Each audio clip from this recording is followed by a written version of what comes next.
हर हर महादेव। आप सभी का मेरे YouTube चैनल पर हार्दिक स्वागत है। भगवान शिव की कृपा सदा आप और आपके परिवारजनों पर बनी रहे। हिंदू धर्म में सोमवार का दिन भगवान शिव को समर्पित माना जाता है।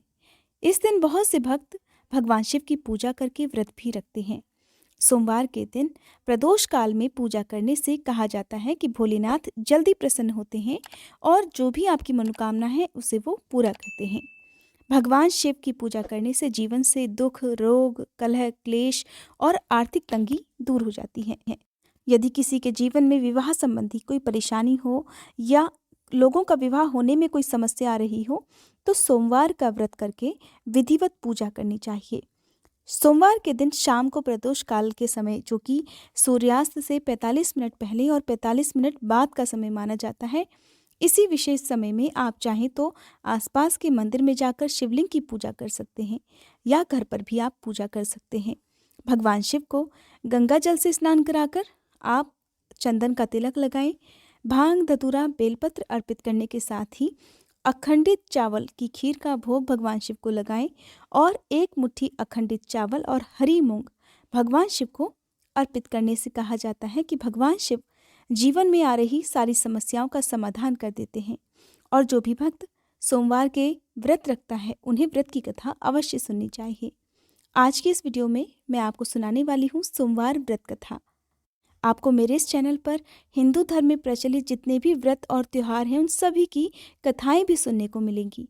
अगर आप सुनना चाहते हैं श्रीमद् भागवत महापुराण की कथा, तो आजकल आप सुबह के समय इन कथाओं को भी मेरे चैनल पर सुन सकते हैं।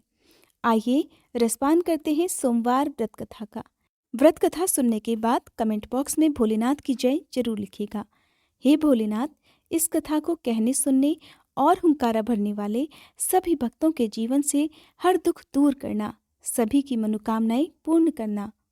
पौराणिक कथा के अनुसार एक समय की बात है, किसी नगर में एक साहूकार रहता था।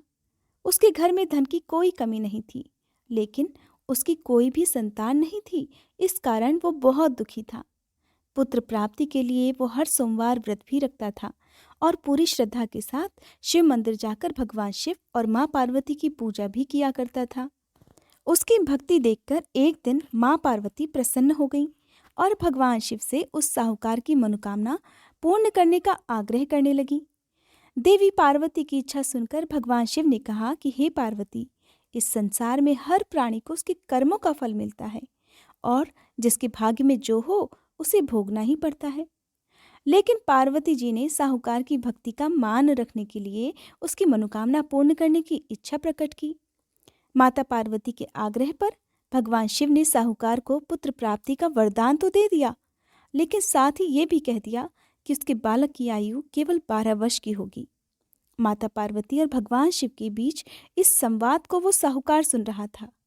उसे ये बात सुनकर ना तो खुशी हुई और ना ही दुख, बल्कि वो पहले की तरह भगवान शिव की पूजा करता रहा और उपवास भी रखता रहा। कुछ समय के बाद साहूकार के घर एक पुत्र का जन्म हुआ।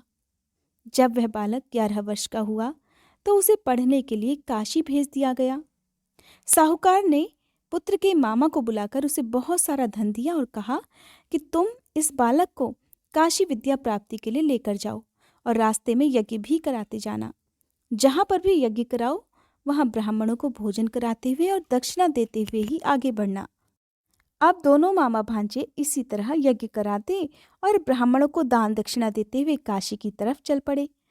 रास्ते में एक नगर पड़ा, जहाँ नगर के राजा की कन्या का विवाह था। लेकिन जिस राजकुमार से उसका विवाह होने वाला था वो एक आंख से काना था। राजकुमार के पिता ने अपने पुत्र के काना होने की बात को छुपाने के लिए एक चाल सोची। साहूकार के पुत्र को देखकर उसके मन में एक विचार आया।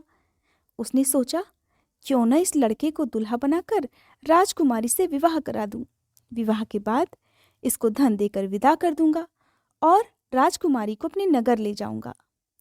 लड़के को दूल्हे के वस्त्र पहनाकर राजकुमारी से विवाह करा दिया गया। लेकिन साहूकार का पुत्र ईमानदार था, उसे ये बात बिल्कुल ठीक नहीं लगी। उसने अवसर पाकर मंडप में ही राजकुमारी के चुन्नी के पल्ले पर लिख दिया कि तुम्हारा विवाह तो मेरे साथ हुआ है, लेकिन जिस राजकुमार के संग तुम्हें भेजा जाएगा वो एक आंख से काना है। मैं तो काशी पढ़ने जा रहा हूँ। जब राजकुमारी ने चुन्नी पर लिखी बातें पढ़ी तो उसने अपने माता पिता को ये बात बताई। तब राजा ने अपनी पुत्री को विदा नहीं किया, जिससे बारात बिना दुल्हन के ही वापस चली गई। दूसरी ओर साहूकार का लड़का और उसका मामा काशी जा पहुंचे।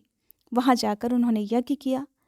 जिस दिन लड़के की आयु 12 साल की हुई, उस दिन भी यज्ञ रखा गया। लड़के ने अपने मामा से कहा, मामा, आज मेरी तबीयत कुछ ठीक नहीं है। मामा ने कहा कि तुम अंदर जाकर सो जाओ।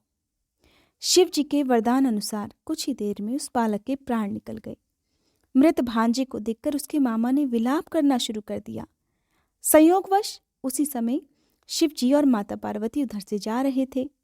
माता पार्वती ने भगवान शिव से कहा, हे स्वामी, मुझे इस व्यक्ति के रोने का स्वर सहन नहीं हो रहा। आप कृपया इस व्यक्ति के कष्ट को अवश्य दूर करिए। जब भगवान शिव मृत बालक के पास गए तो कहने लगे कि ये तो उसी साहूकार का पुत्र है जिसे मैंने 12 वर्ष की आयु का वरदान दिया। हे देवी पार्वती, अब इस बालक की आयु पूरी हो चुकी है।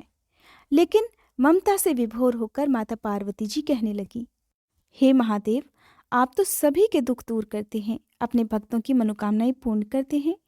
कृपया आप इस बालक को दीर्घायु होने का वरदान प्रदान करें, अन्यथा इसके वियोग में तो इसके माता पिता भी तड़प तड़प कर मर जाएंगे। माता पार्वती के आग्रह पर भगवान शिव ने उस लड़के को पुनर्जीवन होने का वरदान दे दिया। भगवान शिव की कृपा से वह लड़का जीवित हो गया। शिक्षा समाप्त करके लड़का अपने मामा के साथ वापस अपने नगर की ओर चल दिया। दोनों चलते हुए उसी नगर में जा पहुंचे जहां उसका विवाह हुआ था। उस नगर में भी उन्होंने यज्ञ का आयोजन किया। उस लड़के के ससुर ने उसे वहां पहचान लिया और महल में ले जाकर उसकी खूब खातिरदारी की और फिर ढेर सारा धन देकर अपनी पुत्री को उसके साथ विदा कर दिया। इधर साहूकार और उसकी पत्नी भूखे प्यासे रहकर अपने बेटे के आने की प्रतीक्षा कर रहे थे। उन्होंने प्रतिज्ञा ले रखी थी कि यदि उन्हें अपने बेटे की मृत्यु का समाचार मिला तो वो भी प्राण त्याग देंगे। परंतु अपने बेटे के जीवित होने का शुभ समाचार पाकर वे बहुत प्रसन्न हुए।